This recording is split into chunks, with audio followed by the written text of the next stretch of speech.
कितने शर्म की बात है कि जिस नेपाल से हमारे देश का रोटी और बेटी का रिश्ता है, उस देश की बेटी के साथ जब घिनौना अपराध हुआ तो हम और आप सिर्फ तमाशा देखते रहे।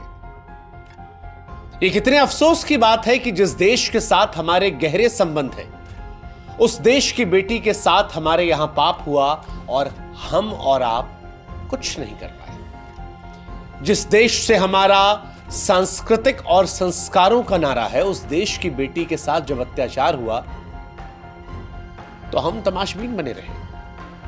KIIT यूनिवर्सिटी में नेपाल की बेटी पढ़ने आई थी, कुछ बनने के लिए आई थी, बेहतरी के ख्वाब बुनने आई थी, मगर एक आवारा बदमिजाज लड़के की वो शिकार हो गई।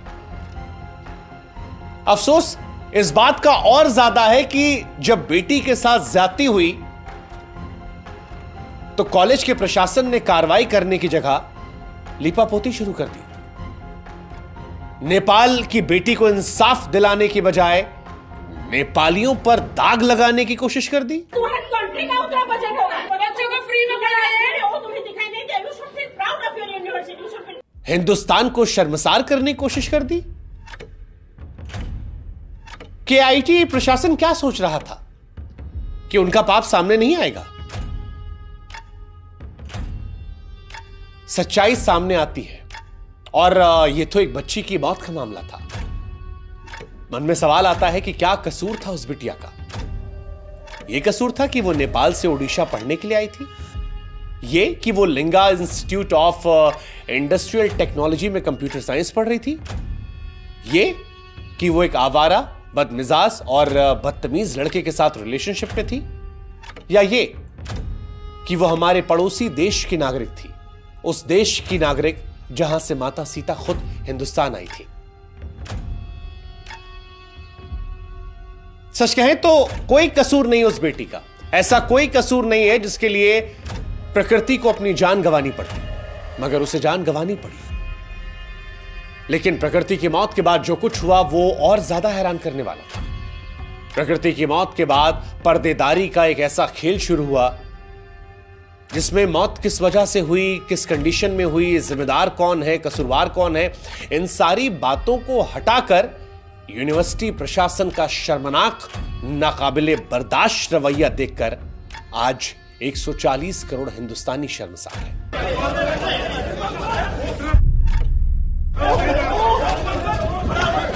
प्रकृति की संदिग्ध मौत के बाद KIIT ने नेपाल के सारे छात्रों को बंधक बना लिया, उनके मोबाइल फोन छीन लिए ताकि इस मौत के बारे में किसी और को बता ना सके।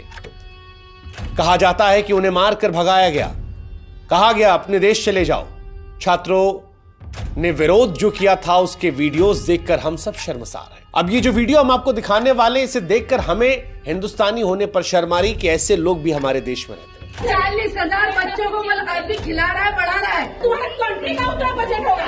ओडिशा के KIIT की ये दो प्रोफेसर हैं। पहली का नाम है मंजूषा पांडे। मंजूषा नेपाली छात्रों से कहती हैं कि 40,000 छात्रों को मुफ्त में खाना खिलाती हैं। अरे मैडम माफ कीजिएगा, वो खाना आप अपनी जेब से नहीं खिलाती है, उसके बदले में इंस्टीट्यूट इन बच्चों से मोटी फीस लेता है। जिस हॉस्टल में रहते हैं उसकी फीस देते हैं। आप इस भ्रम से निकल जाइए कि आप अपनी जेब से इनको खाना खिला रहे हैं। और दूसरी प्रोफेसर, वो इनसे भी 4 कदम आगे, नाम जयंती नाथ, नेपाल के छात्रों को बता रही हैं कि जितने का वो छात्रों को खाना खिला रही हैं वो उनके देश नेपाल के बजट के बराबर है। तुम्हारे कंट्री का उतना बजट होगा। सच कहें तो यकीन नहीं हो पा रहा कि किसी प्रोफेसर की सोच इतनी छोटी, घटिया कैसे हो सकती है, वो भी इस स्थिति में जब एक लड़की की मौत हुई है, संदिग्ध परिस्थितियों में मौत हुई है। उसने बार बार शिकायत की थी, उसकी शिकायत पर कार्रवाई नहीं हुई, उसके बाद वो कदम उठाती है और उसके बाद टीचर्स का ये रवैया। बाकी जो छात्र थे उनके मन में जो भय निकला उसको समाप्त करने की जगह पर सच को छिपाने की ऐसी निम्न स्तरीय कोशिश, अपराध की पड़ताल करने की बजाय उनको औकात दिखाने की कोशिश। और यह सब किसके लिए? एक फूहड़ बदतमीज आवारा लड़के को बचाने के लिए? आप में से कई लोग होंगे जो कहेंगे कि हम फूहड़ बदतमीज आवारा क्यों कह रहे हैं। जिसलिए कह रहे हैं उसका प्रमाण ये ऑडियो है। अजय कुछ माफ कर दो। बोल मेरे मुंह मतलब सच बताना, कुछ उल्टा सीधा कर दूंगा। पूरा दिन शांति से रात जब आती आती है। माफी मांग गया मेरे कुछ चीज को समझ निकाल यहाँ से। सच कहें तो ये ऑडियो हम सुना नहीं सकते, क्योंकि इस ऑडियो को सुनकर आपका खून खौल उठेगा। इस ऑडियो में ये लड़का धारा प्रवाह गालियां दे रहा है। फिर भी बीप बीप लगाकर कुछ कुछ आपको समझाने की कोशिश करते हैं ताकि आप असलियत समझ सकें। प्रकृति को गंदी गंदी गालियां दे रहे इस लड़के का नाम अद्वैत श्रीवास्तव है।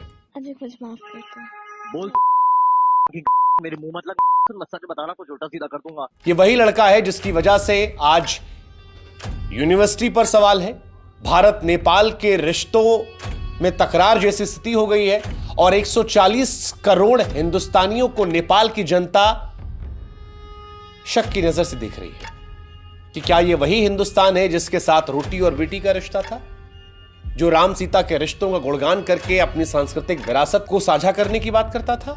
इनकी वजह से हिंदुस्तान का नाम खराब था और आज हिंदुस्तान में किसी को भी इनके साथ खड़ा नहीं होना चाहिए।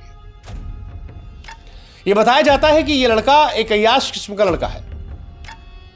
गंदी गंदी गालियां देना इसके फितरत में है। लखनऊ का रहने वाला है। ऑडियो में प्रकृति को गंदी गंदी गालियां दे रहा है, उससे माफी मांगने के लिए कहता है। लड़की माफी मांग लेती है, इसके बावजूद धारा प्रवाह गालियां देता है। लड़की के भाई की माने तो अद्वैत लड़की को लगातार परेशान कर रहा था, ब्लैकमेल कर रहा था और इसी के बाद तंग आकर कथित तौर पर प्रकृति ने अपनी जिंदगी को समाप्त कर लिया। हैरानी की बात यह कि एक लड़की की जान जाती है, लेकिन KIIT प्रशासन लीपापोती में जुट जाता है। लेकिन सोशल मीडिया के युग में इतना आसान कहां है। अच्छे लोग हर जगह होते हैं। लोगों ने आवाज उठाई और नतीजा कि अब एक्शन शुरू हुआ। नेपाली छात्रों को हॉस्टल से बाहर भगाने वाले KIIT के मानव संसाधन महानिदेशक शिवानंद मिश्रा, निदेशक प्रताप कुमार, छात्रावास निदेशक कुमार रथ, सुरक्षा गार्ड रमाकांत, सुरक्षा गार्ड जोगेंद्र को गिरफ्तार किया गया। हालांकि इन सबको जमानत मिल चुकी है। इस पूरे मामले में नेपाल के प्रधानमंत्री का दखल आया तो KIIT की परेशानी और बढ़ी, क्योंकि नेपाल के प्रधानमंत्री KP शर्मा ओली ने साफ कहा कि भारत में नेपाली दूतावास के 2 अधिकारियों को नेपाली छात्रों की मदद के लिए ओडिशा भेजा गया। प्राथमिकता के लिहाज से विकल्प 2 है कि या तो हॉस्टल रहें या घर लौट आएं। और जब इतना सब कुछ हुआ तो फिर KIIT ने मौके की नजाकत को देखकर माफी मांगी। कहा कि 2 प्रोफेसर को गैर जिम्मेदाराना बयान के चलते हटा दिया गया। नाम नहीं बताया कि किसे हटाया गया है, लेकिन सवाल यह है कि यह नौबत क्यों आई है। क्या छात्रा ने जब शिकायत की थी उस वक्त कार्रवाई नहीं हो सकती थी? अगर यह घटना हुई थी तो उस लड़की को इंसाफ दिलाने के लिए कानून को काम करने नहीं देना चाहिए था? नेपाली छात्रों के मन में जो डर था उससे दूर करने की जगह नेपाल की अर्थव्यवस्था को समझाने या कहे कि नेपाली छात्रों को अपमानित या नीचा करने का इरादा सही था? अब जो कार्रवाई हुई है ये लीपापोती लगती है, लीपापोती लगती है। हालांकि ये मैडम कह रही हैं कि इसका यूनिवर्सिटी से कोई लेना देना नहीं है, लेकिन मैडम छात्रा यूनिवर्सिटी की थी ना, और आप भी यूनिवर्सिटी के अंदर थी। जिम्मेदारी तो बनेगी मैम। और अगर आपको लगता है नहीं बन रही है तो आप सोचेगा कि अगर आपकी औलाद यहां होती तो भी क्या आप यही कहती? सोच के देखिए कितने सपनों के साथ वो लड़की यहां आई थी। उस लड़की के मां बाप ने जब उसे यहां भेजा था तो इसलिए नहीं भेजा था कि कोई लाखैरा अपने रिश्ते में उसे धोखे से बांधेगा और फिर उसके साथ ऐसा व्यवहार करेगा। उसके मां बाप ने इसलिए नहीं भेजा था कि उसे गंदी गंदी गालियां दी जाएंगी, इतना परेशान किया जाएगा कि जीवन को छोड़कर वो उस विकल्प को चुनेगी जो शायद कोई स्वेच्छा से तो चुनना नहीं चाहेगा। और इस घटना के बाद अब उनके मां बाप के बारे में सोचिए, जिन्हें इंसाफ की मांग करने पर आपने यह सब तमाशा करवाया था। ये उस देश की बेटी थी जिसके साथ बार बार हम कह रहे हैं हमारा रोटी बेटी का संबंध है। ये माना जाता है कि माता सीता नेपाल से आई थी। पारिवारिक रिश्ते प्रगाढ़ है। उसी देश की लड़की के साथ ऐसे निर्मम क्रूरता होती है और सब तमाशबीन बने रहते हैं। आज हम पूछना चाहते हैं कि KIIT यूनिवर्सिटी इस लड़की के पिता को क्या जवाब देगी। आज हम पूछना चाहते हैं कि आरोपी बदतमीज औद्योगिक पर क्या कार्रवाई होगी। आज हम पूछना चाहते हैं कि क्या गारंटी है कि इस यूनिवर्सिटी में दोबारा किसी विदेशी छात्र को इससे नहीं गुजरना पड़ेगा। क्या गारंटी है कि इस घटना के शांत हो जाने के बाद, सोशल मीडिया के शांत हो जाने के बाद किसी विदेशी छात्र से KIIT का स्टाफ बदतमीजी नहीं करेगा।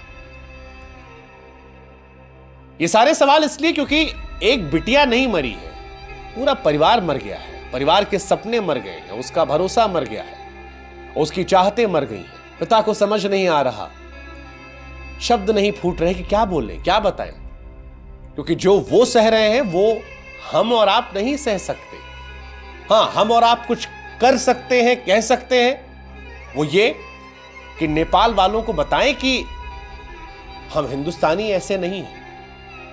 और इसीलिए आज मैं सभी नेपाल वासियों से हाथ जोड़कर विनती करते हुए यह कहना चाहूंगा कि मेरे नेपाल के दोस्तों, KIIT यूनिवर्सिटी में जिसने हमारी बिटिया के साथ अत्याचार किया, जिसने उस अत्याचार को छिपाने की कोशिश की, इनसे हमारा भारत नहीं बनता।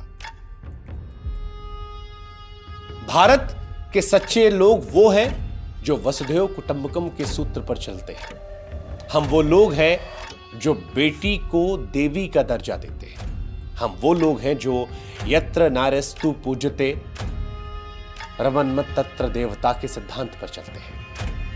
हाँ, हम मानते हैं कि ओडिशा में जो कुछ हुआ उसने पूरे देश को शर्मसार किया है और हम उसको लेकर शर्मिंदा हैं। जो घटना हुई उसको लेकर भी और घटना के बाद जो हुआ उसको लेकर भी नहीं होना चाहिए था, बिल्कुल नहीं होना चाहिए था।